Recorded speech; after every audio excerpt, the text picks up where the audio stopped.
Morning, team. Thanks for coming back to listen to me again, or if it's your first visit, I'm speaking to you today from a very, very wet Gloucestershire in England. I don't know whether you can hear the rain belting down on the studio roof. It's absolutely chucking it down. So there we are. I'm going to talk about this rather insignificant looking little book. And it's called I Had a Row with a German. And it's written under the pseudonym of RAF Casualty. Now, this is a Battle of Britain memoir. That's the RAF Casualty. And it was published in London by Macmillan & Co. in 1941. Now, in 1942, there was quite a rash of these. There was Brian Lane's Spitfire, The Experiences of a Fighter Pilot, which was published under the pseudonym B.J. Elan. And there was David Crook's Spitfire Pilot that was published under his own name. And indeed, Richard Hillary's classic, The Last Enemy. So this is a very early one. And as far as I can ascertain, this was the first wartime Battle of Britain memoir to be published, unless somebody can tell me differently. Of course, in those days, a lot of communication was via the wireless, the radio, and Battle of Britain pilots certainly made lots of broadcasts to keep up public morale and assist the propaganda machine, of course, the Ministry of Information. So, you know, in terms of written stuff, and there were the magazines, the newspapers, London Illustrated, War Illustrated, all that. But in terms of the books, I think this is probably the first. So who was RAF Casualty then? That's the question, isn't it? Well, it was a chap called Thomas Percy Gleave, who was born in Liverpool on the 6th of September 1908. Now, he was from quite a posh family, it must be said. They had their own business, which was a leather tannery. But Tom was always fascinated by flying. And after school, private school, he went into the tannery business. And as he said, he then took up flying as a hobby. So he flew in his spare time and spent 6 years in the tannery business. So he was awarded, having been a founder member of the Merseyside Flying Club, he was awarded his pilot certificate A, which is like the civilian pilot's license, in 1929. So he wasn't very old then.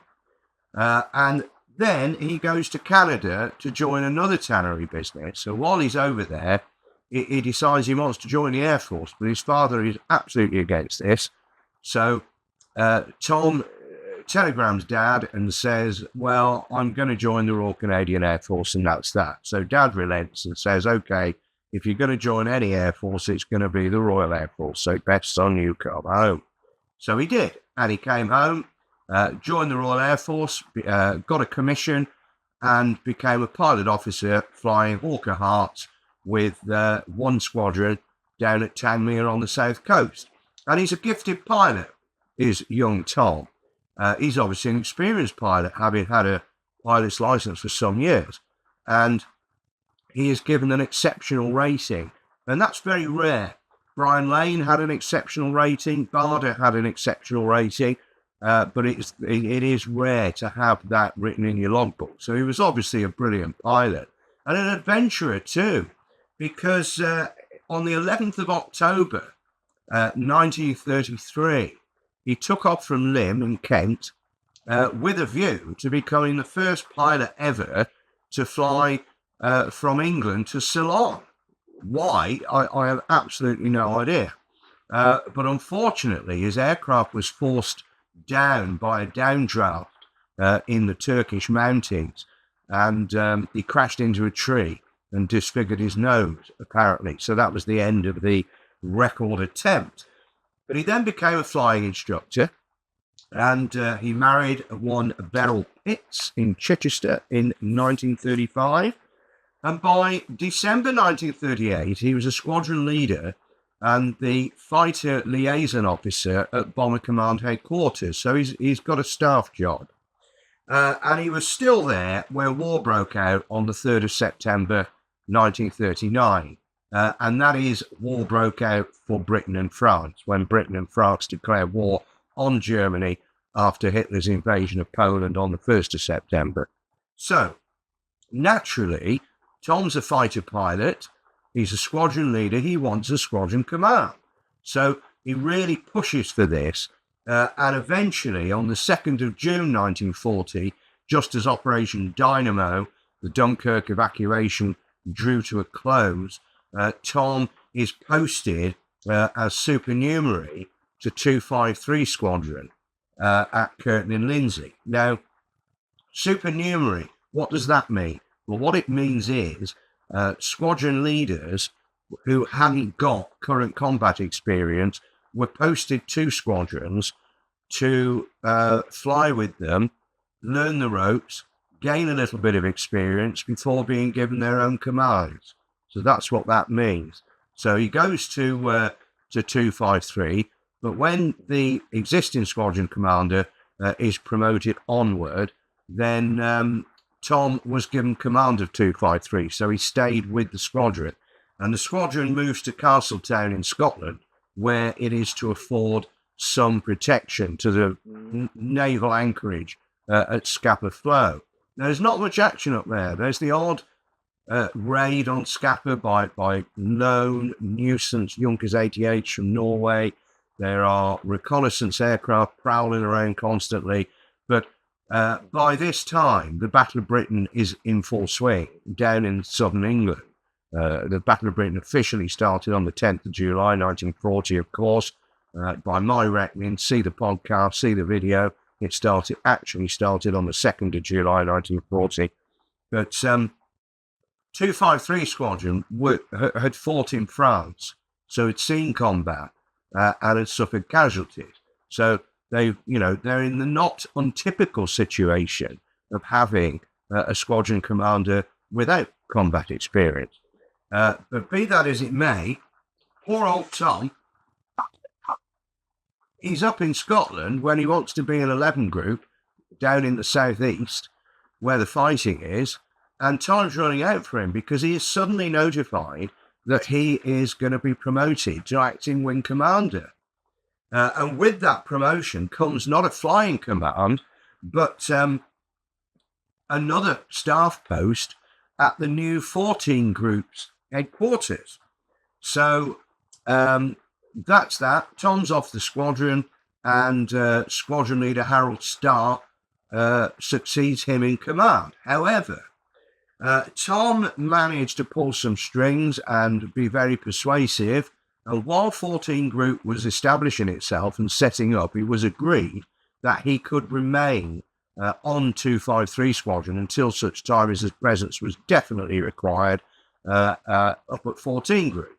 So it's agreed that he stays with 253, with Starr still in command and Tom as vice commander, which is an unusual situation, but it worked. And then on the 23rd of August 1940, Tom's on leave and he's recalled. So this is potentially exciting stuff, isn't it? If you're recalled from leave, something's going to happen. But all that happened was the squadron moved across to Prestwick in Scotland. So really nothing much happening. However, 6 days later, 29th of August, 253 at last flies south to Kenley in Surrey, one of the sector stations, the Ring of Steel around London, and there to relieve 615 County of Surrey Squadron, which has lost 5 pilots killed in action and another who succumbed to his wounds the following day after being shot down. And when they arrived there, Tom described Kenley as an absolute shambles. Of course, by now, Kenley had been bombed a number of times, not least on the 18th of August 1940, that Alfred Price called the hardest day, and it is a bit of a mess.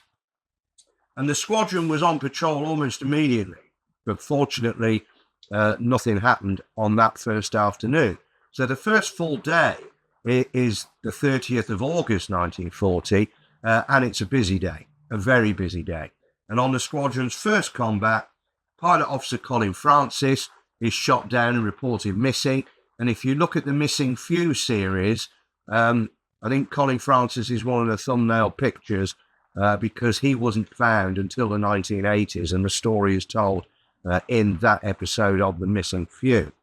Pilot Officer Nick Jenkins was also shot down and killed and buried not too far away from where I'm speaking to you now, actually. He's buried in Badgington in Gloucestershire.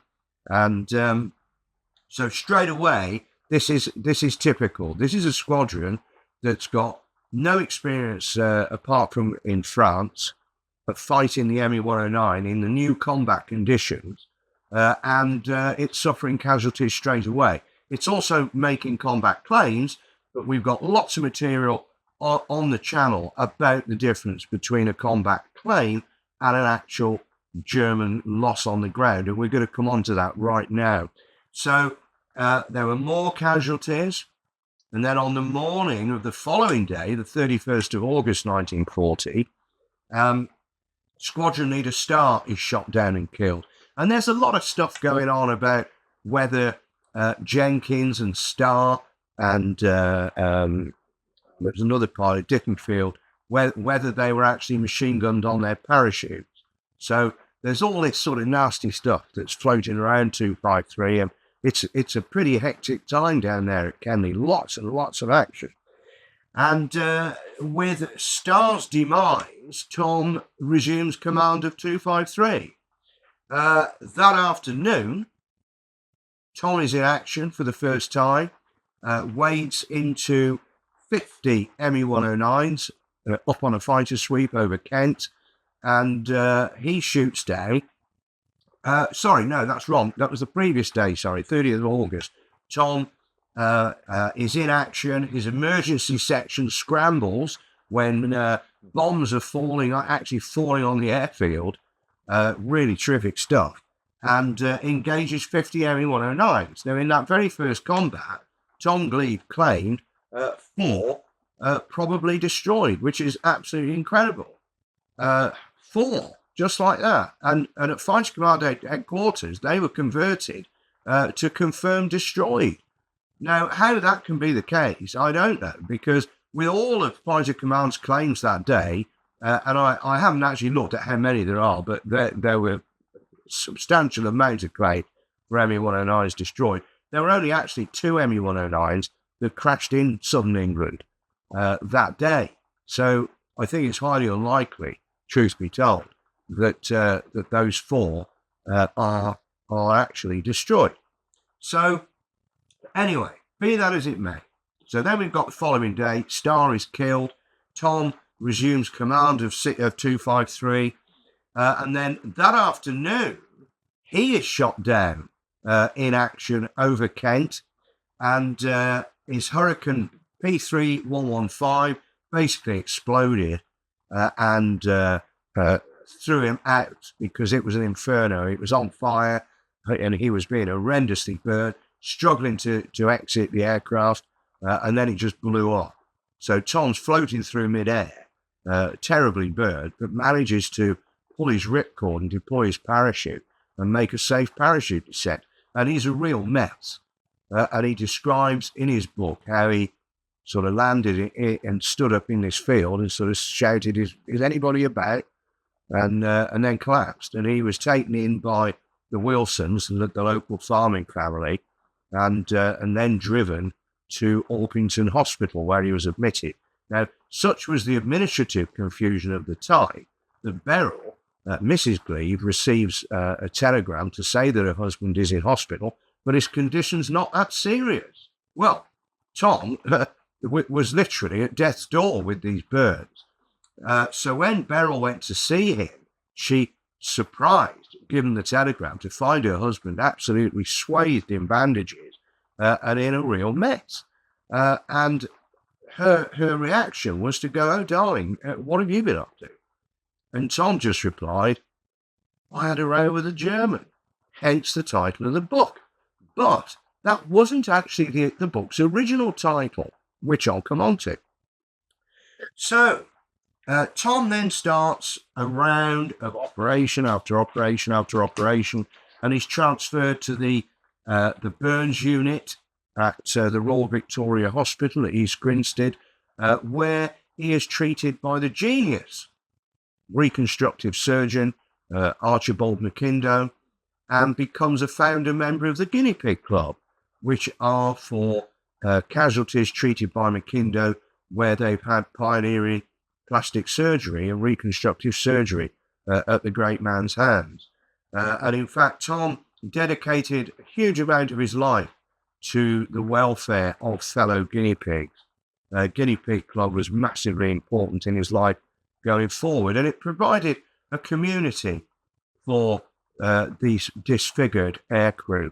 Absolutely incredible, the story of the Guinea Pig Club. So Tom then writes his memoir, and his original title is Eagles of Nemesis. And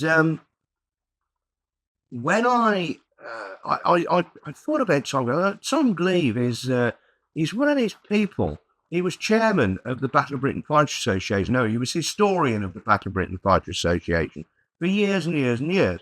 Because after the Battle of Britain, and after he recovered from his injuries, he didn't return to operational flying, but he was given command as a wing commander of RAF Manston. So he was at Manston during the famous Channel Dash, where Fleet Air Arm pilot Eugene Esmond took off, and Tom waved him off in his Swordfish to go and attack the Scharnhorst and the Gneisenau and the Prinz Eugen that were racing through the Dover Strait to get to the Atlantic seaboards. And Esmond didn't come back and won a Victoria Cross, so Tom actually waved him off. And Tom was also station commander at Manston at the time of Operation Jubilee in 1942, August 42, the ill-fated Dieppe raid when the Canadians were massacred, which is a whole nother story. And then he worked on the planning for Overlord, stayed in the post-war Air Force until eventually retiring as a group captain, CBE, and becoming a Cabinet Office historian and a fellow of the Royal Historical Society, which I am myself and have been for 20 years. So that sort of resonates with me, really, that Tom was also a historian. And when I thought about Tom, and I thought, well, you know, I've always heard the name Tom Gleave, and he'd perhaps be an interesting person to write about. There might be a bit more to this. And although he was sort of quite well known because he was also on the sort of magazine biographical program, This Is Your Life, and he was pounced upon by Michael Asport at Duxford.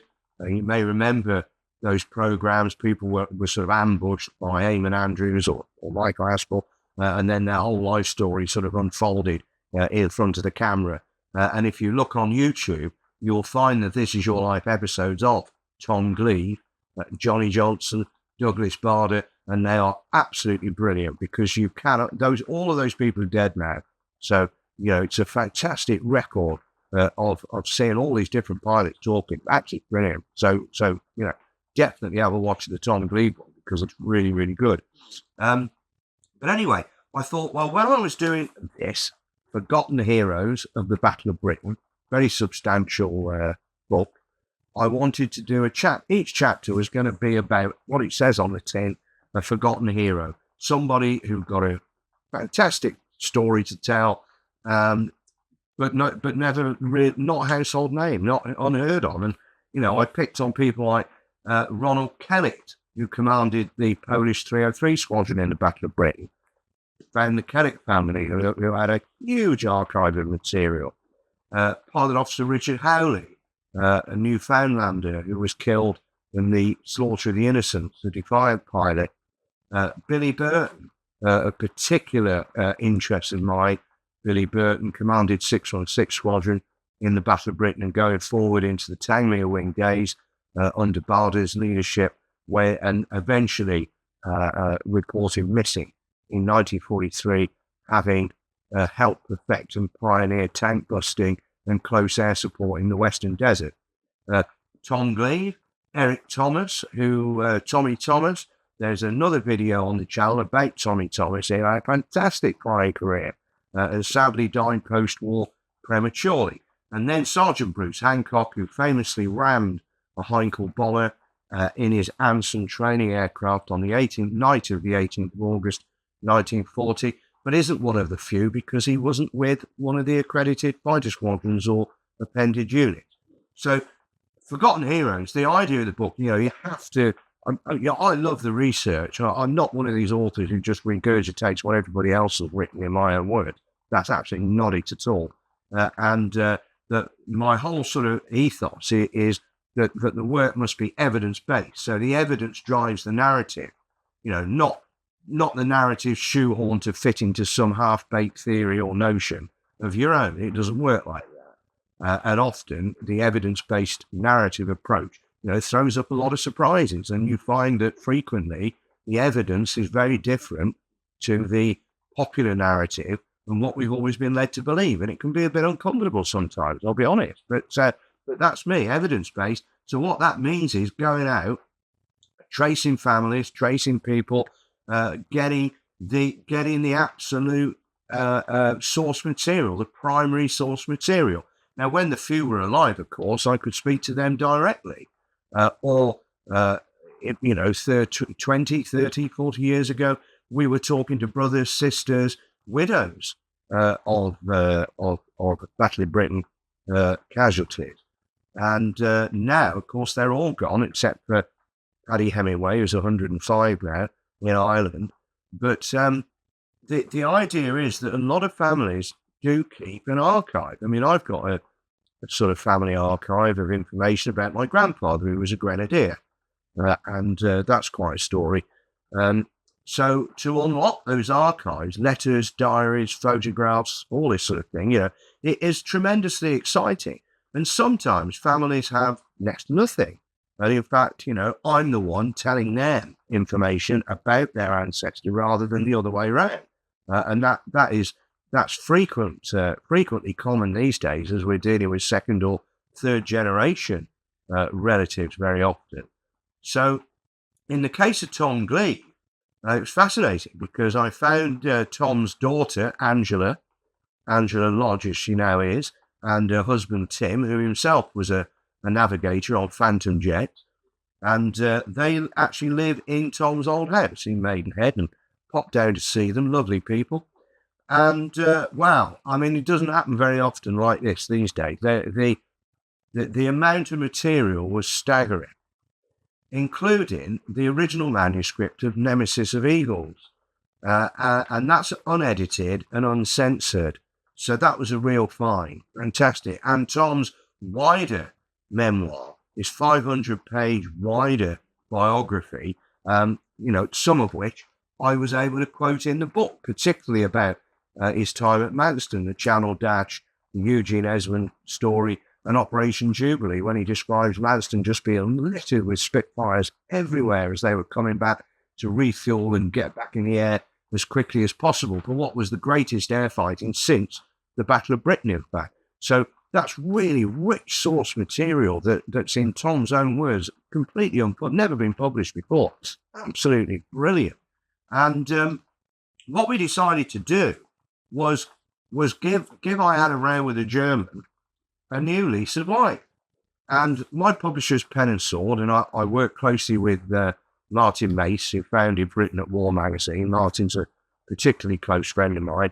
And, I wrote an introduction to this book and provided some extra stuff. But in Angela's sort of box of tricks, there were all the photographs of the copies of Tom's reviews when the book came out, and his royalties, because all of the royalties were donated to the RAF Benevolent Fund. And we published a lot of the letters that he received after the book came out. So it's very different. The original text is all there, but the sort of extra stuff that Martin really, decided to put in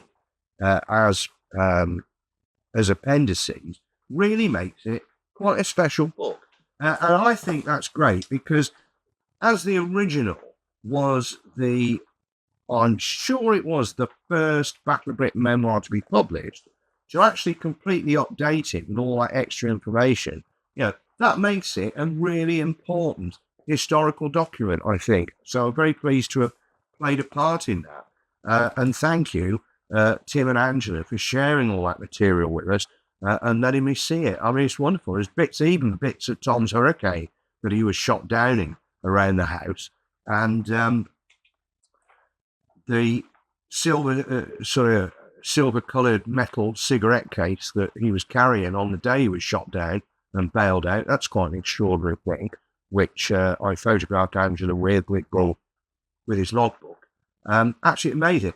And if you want to see something really substantial, the crash site of Tom's Hurricane inevitably was excavated in I think it was about 1980, and the engine was recovered, and the Merlin is now on show in the Battle of Britain Hayer at the Imperial War Museum, Duxford.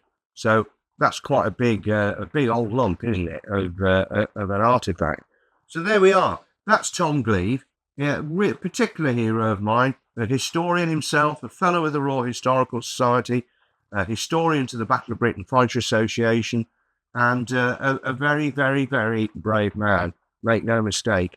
And what these guys went through with the reconstructive surgery, I mean, it doesn't bear thinking about, really. So even from that perspective, absolutely horrendous.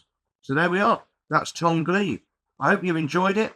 Little chat, and I'll probably record another video in a minute while I've got everything set up.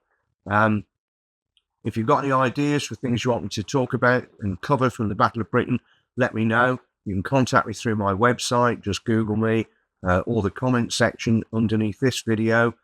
Always happy to receive feedback, good or bad.